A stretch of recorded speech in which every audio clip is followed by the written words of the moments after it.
How's everybody doing tonight?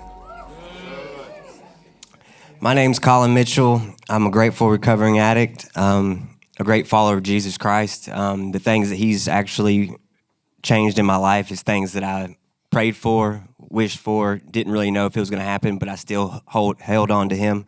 I want to go ahead and start off by doing a prayer before I start. Dear Lord, I just want to come to you tonight and just say thank you so much for everything you do for us, Lord. And without you, nothing is possible. So no matter what, everybody just keep your heads up because God has got you. In Jesus' name, amen.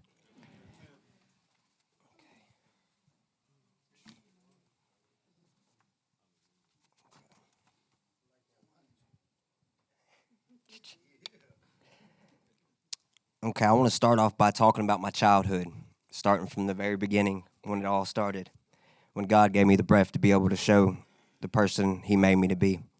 I was born in Norcross, right here in Norcross, 5 minutes actually from here. That's not a coincidence. God made that happen for sure. I have an older brother, Cody, and a younger sister, Alexis. I had the greatest childhood. I was spoiled, got everything I wanted. Dad worked a lot to provide. Mom stayed home. My first alcohol use was at 12, stealing from my dad's supply of alcohol. I was prescribed Adderall my whole childhood, so I was mixing both alcohol and Adderall, so was wild without the mix. All my worries disappeared, loved the way it made me feel. I started playing video games all the time. I became easily obsessed. I could only think of playing and couldn't go to school or concentrate on anything else. I isolated myself. I had moved to Flowery Branch, started smoking weed with my brother, which made me paranoid. Really wasn't my thing. Alcohol became a constant drink to numb depression. My best friend and I started partying together at his house. I lived with him for years. And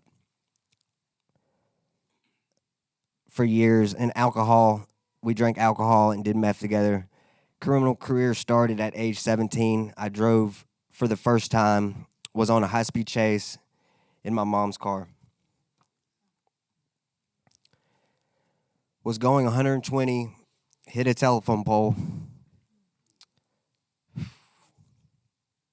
Y'all, I shouldn't be here right now. God was with me because I got out of the burning car. The pole was literally in the middle of the car. It literally split it in two. The whole radio was in the back seat. I literally got out like this and got out like that, and the pole was right there. I went to jail. My dad, my father, he had bonded me out, and because I was his son, you know what I mean? He always wanted the best for me. So he did that, and after that, I had met Nicole, my daughter's mother, at a party. Still didn't learn. I still was doing what I wanted to do, of course. Then I moved in with her. It was amazing till I couldn't stop partying and doing what I wanted to do. My daughter's mother got pregnant. I stuck around till Cameron, my daughter, was 2. I chose drugs and alcohol over family. Hard to say that, but God's put it in my heart that you have to say that. I love drugs more than family. Criminal activity, I was hanging out with bad people. Negativity is contagious. Always on the run, looking over my shoulder, because I didn't want to face the charges of the high-speed chase and didn't want to face it because it was all about me. I would give different names to the cops. Went to over 30 detox in Georgia, Florida, Alabama, Tennessee, not because I wanted help. I just needed somewhere to stay. Then I was homeless. I curled up on the sidewalk to sleep when I couldn't sleep in the cold any longer. I would just call 911 and they would take me to detox and send me out of state, because if I stayed out of state or if I stayed in state, I would be taken into custody for my warrants. And the craziest thing is when you're doing all this stuff, it's always about you. It's crazy. It's never about anybody else. Like the people that God's placed in your lives, your family, like your whole family, like people really do love you if you just let them love you. And I was so stubborn, I wouldn't let it happen. In 2020 in Tampa, Florida, I was homeless because I was sent from a detox to a rehab in Florida. So it was on the government's pay, so I didn't have to pay anything. They just sent me there for help. I was homeless, sleeping in the tent. I found a job repairing docks, got my first check, and it's just like everything, like every time I would come up in life, I would get blessed by God. I would get a check that's supposed to help, usually help somebody, but it would always push me back into a tornado. So every dollar was like a death sentence for me. I got my first check and asked my boss if I could borrow his really nice bike. Me not knowing that the nice, very expensive bike would be the reason I would almost lose my life. So I rode the bike to the beach in Tampa, Florida. It was getting dark, and I was just sitting on the sidewalk after riding on the beach. The bike had big sand tires. So I was on the sidewalk and just enjoying myself, just enjoying the scenery on my phone till I was going to go back to my tent to sleep. Well, that didn't happen. I was attacked by three guys. One hit my phone out of my hand, and the other two pulled my arms up behind me. And one that hit my phone out of my hand kept hitting my jaw, punching my jaw, my face, till my whole jaw was hanging off my face. Then I can only remember was an older lady holding my head and saying it was going to be okay, and I never seen her again. Then I was surrounded by cops and bystanders. The cops asked me, then gave me a pad of paper and pen, asked, "Who did this to you?" I put, "I don't know." Then I was sent to a hospital a few days. All they did was wrap my face up and gave me 30 tabs of ibuprofen for pain.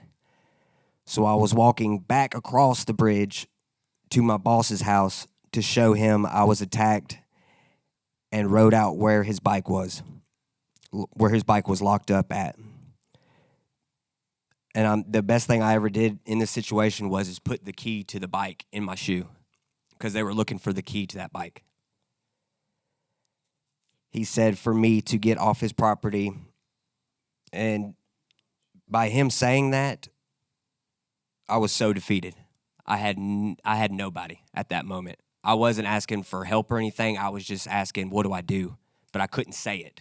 I could only, because my tongue was so swollen.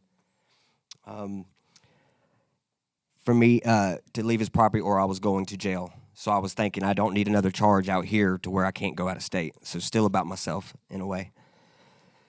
So I just walked back to my tent across the street from my boss's house, or ex-boss. I went to bed in so much pain, couldn't eat, stayed in same laying face down, because when I didn't have my face down, it would throb.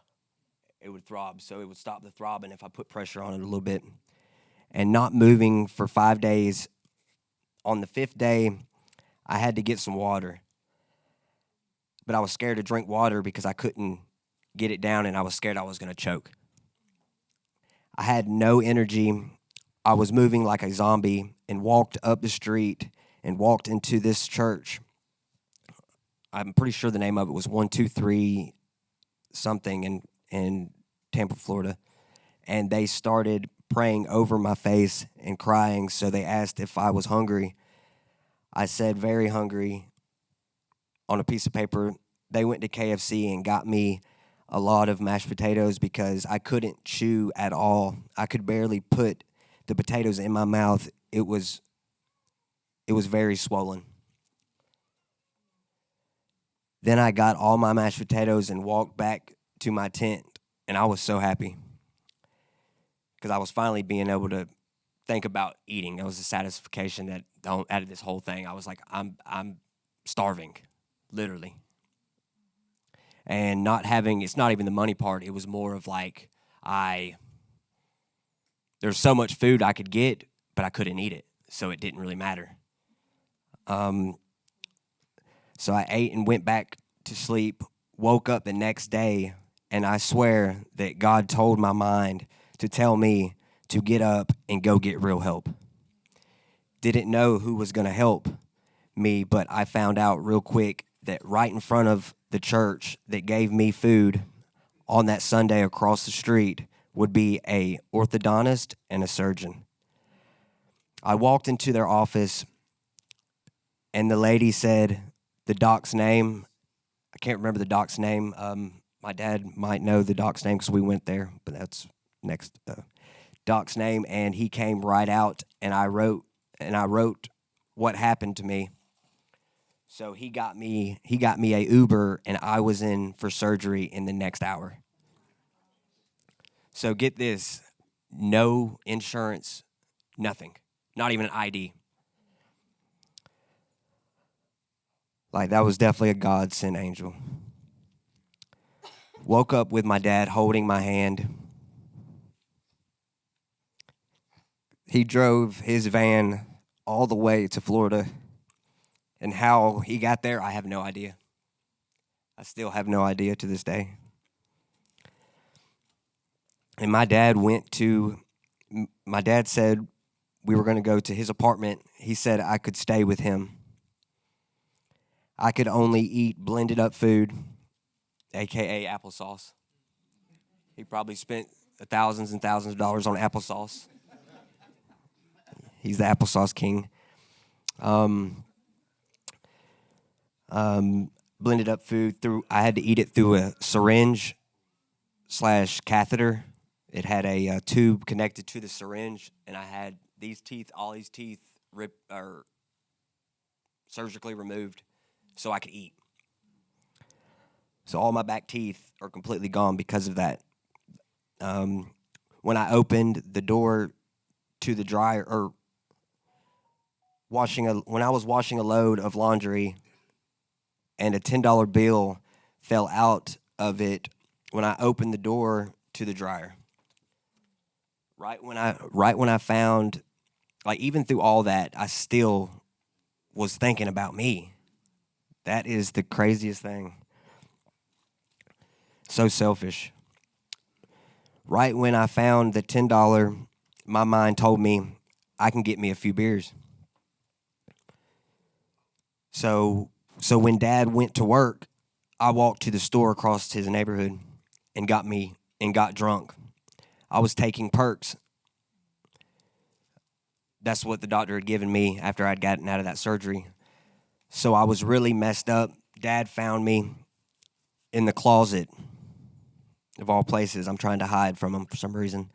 I had put all my beer in my suitcase, the suitcase that I had whenever I had came back from Florida. My dad found them and was so upset with me, and he had no choice but to kick me out. I slept on the streets for a few days till all my perks were all out. Then called the cops and told them I needed to go to detox. So I did for a few weeks. Then I was released, and the doctor put me on all types of meds, seizure medication, all the stuff that I told him that I just had, that, oh yeah, I have seizures because of that accident. So he put me on seizure medication. The doctor put me on all types of meds, and when I drank a few sips of a beer, I started feeling sick, and I had to cut my wired jaw with the scissors I was told to use just in case of what had happened. But when I cut my jaw wire, I started throwing up and then went into a seizure, and then woke up with all my skin on my face completely gone of me eating the rocks. And then woke up with my jaw wired shut back and a jaw fixator added on to the mix. on the side of my jaw. Woke up all alone. Through all of this trauma to my head, I was told I had a closed head injury. Causes a lot of memory loss. I would get jaw fixator off my jaw 9 months later.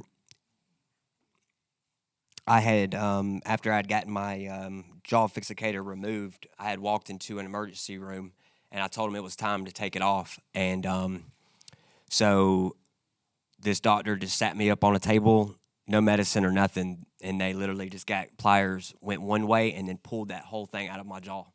It was actually on this side.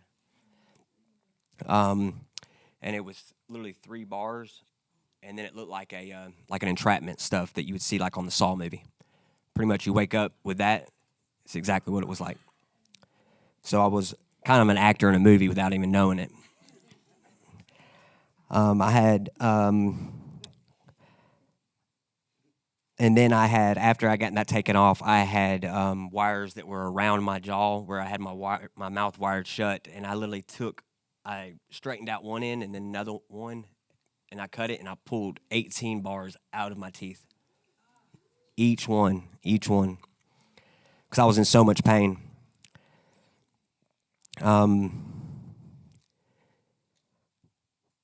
When I was when I was released from that hospital, I called my friend from school I grew up with. Her name was Shauna, my son's mother. She got pregnant first year together. We both was using heavily on meth. I smoked it. She was an IV user. And if you don't know the difference between the both, if an IV user don't get their fix, they get very violent. Was a very abusive relationship. I would take the babies out of the house to avoid conflict. I would sneak out with both the boys when she was asleep. She would leave the boys 1 and 3 unsupervised. I would do illegal activities at night, every night for months. I would get checks, wash checks. I got so out of my mind because of all the stress that was built up with the kids, and I didn't know what to do. Put me under stress. Shauna had put me under. I started writing the checks in my name. I would stay up all night when the babies were sleeping and take care of them till the mom would wake up. I couldn't do a normal job because she would show up at my job, walk behind the counter at my job and freak out and be like, where was she? I had to make quick money. I knew the feds were coming any day, and I know they would take my son from us because me and his mom destroyed the house, fighting all the time, and got to the point I had 18-wheelers off delivering big packages to my front door. Was such a sad time in my whole life now that I think about it. The feds picked me up, took me, then I went to jail, and they further investigated me. They put me in FTC court, family treatment court, and PAC court for child support. Then sent me to a rehab, a 45-day detox. The refresh rehab would make it 6 months, and they discharged me for a reason. They said that I was staff splitting, which I wasn't. I was just pretty much medicated to the max of all these different kind of mental health medications they had me on. It was like 8 or 9 different medications. May 2023, I met Darius on Facebook. It was the best ad I've ever done in my life. Just didn't know she was real. We had no mutual friends but God. I just didn't see his name at the bottom. We would text first, then I had to call her to make sure she was a real human.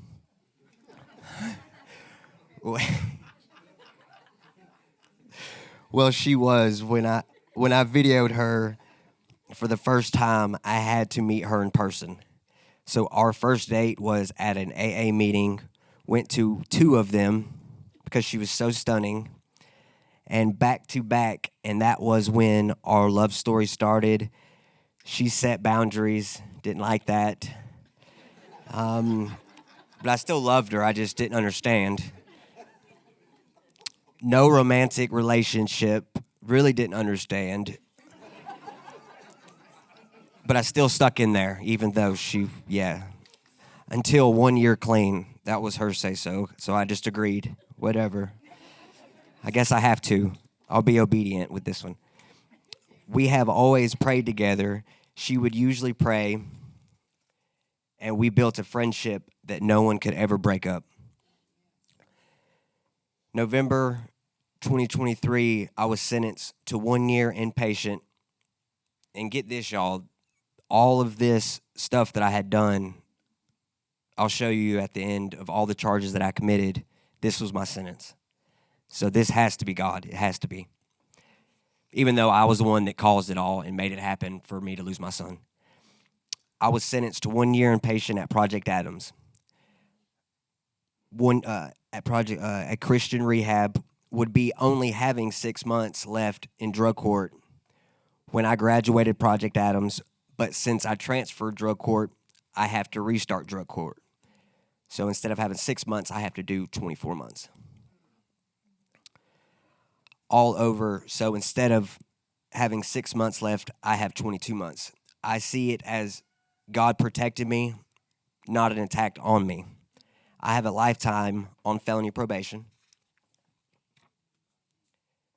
but no prison time because I was fighting for my son. At all, God really spared my life in more ways than I really deserved. But y'all, he is a loving God, and I'm a pure example of just that.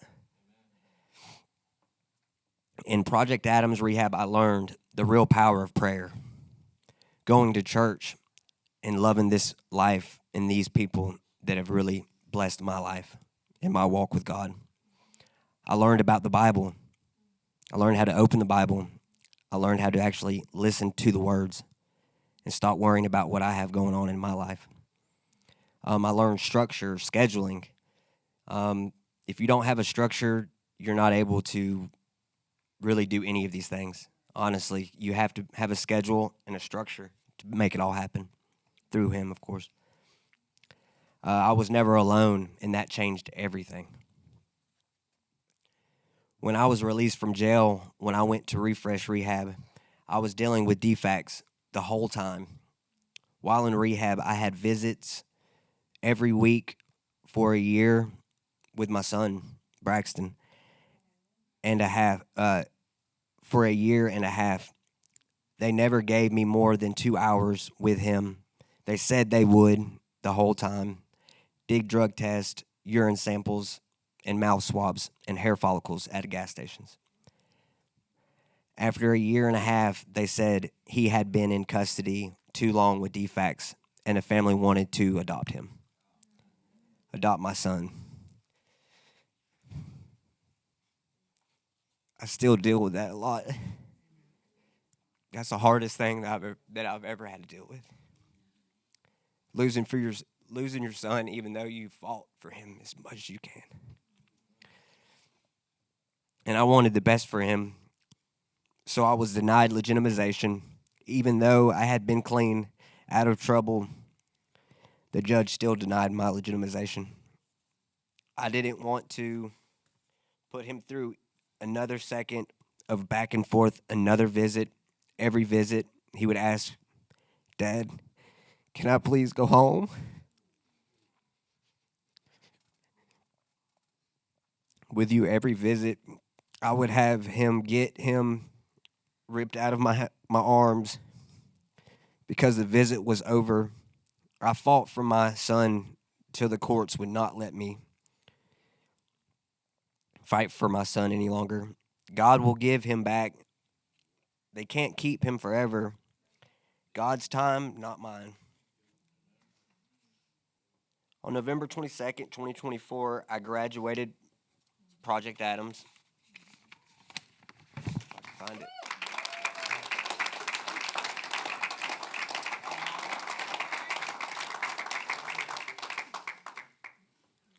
November 23rd, I got married.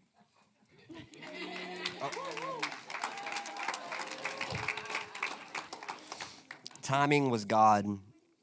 I got my own place with not just my name, but my wife, Darius Mitchell's name too. So she achieved the same thing I did. And she was there through everything, y'all. Like, she's God sent. She's God sent. Best friend, my go-to in everything I face in my new rebuilt life with our Father Jesus Christ. With him in the center, all with every brick we built onto our foundation.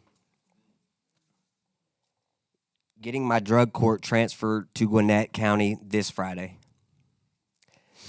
God made that happen because not easy to get accepted into another county with as many charges as I carry. And then here's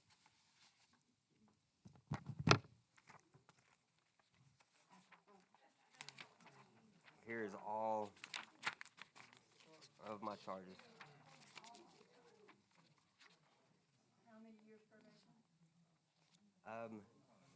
I haven't calculated it, but 21. But it might only run into 5 years now. So instead of that long, it's not as long as I thought. And that was God. And I got this from drug court, phase 4 of drug court in Hall County.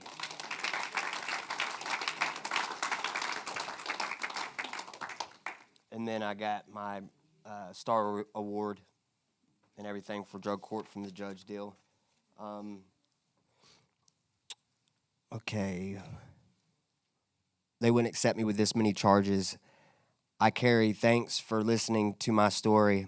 Hope it really gives you so much strength to face whatever you are facing. God is with you.